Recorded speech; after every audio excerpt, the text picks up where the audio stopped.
शरद ऋतु में दिन के समय बड़ी कड़ी धूप होती, लोगों को बहुत कष्ट होता, परंतु चंद्रमा रात्रि के समय लोगों का सारा संताप वैसे ही हर लेते जैसे देह अभिमान से होने वाले दुख को ज्ञान और भगवद्गीता से होने वाले गोपियों के दुख को श्री कृष्ण नष्ट कर देते हैं। जैसे वेदों के अर्थ को स्पष्ट रूप से जानने वाला सत्वगुणी चित्त अत्यंत शोभायमान होता है, वैसे ही शरद ऋतु में रात के समय मेघों से रहित निर्मल आकाश तारों की ज्योति से जगमगाने लगा। परीक्षित, जैसे पृथ्वी तल में यदुवंशियों के बीच यदुपति भगवान श्री कृष्ण की शोभा होती है, वैसे ही आकाश में तारों के बीच पूर्ण चंद्रमा सुशोभित होने लगा। फूलों से लदे हुए वृक्ष और लताओं में होकर बड़ी ही सुंदर वायु बहती, वह ना अधिक ठंडी होती और ना अधिक गर्म।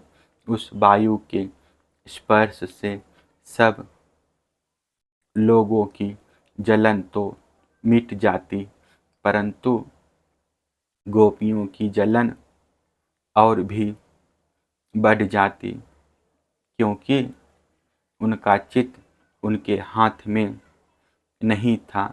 श्री कृष्ण ने उसे चुरा लिया था। शरद ऋतु में गौएं, हरिणियाँ, चिड़ियाँ और नारियाँ ऋतुमती संतान उत्पत्ति की कामना से युक्त हो गई तथा सांड, हरिण, पक्षी और पुरुष उनका अनुसरण करने लगे। ठीक वैसे ही जैसे समर्थ पुरुष के द्वारा की हुई क्रियाओं का अनुसरण उनके फल करते हैं।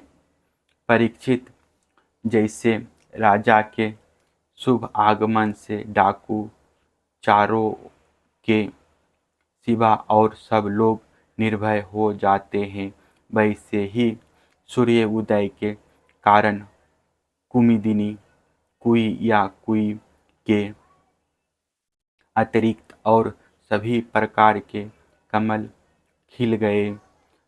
उस समय बड़े बड़े शहरों और गांवों में नवान्न और इंद्र संबंधी उत्सव होने लगे। खेतों में अनाज पक गए और पृथ्वी भगवान श्री कृष्ण तथा बलराम जी की उपस्थिति से अत्यंत सुशोभित होने लगी।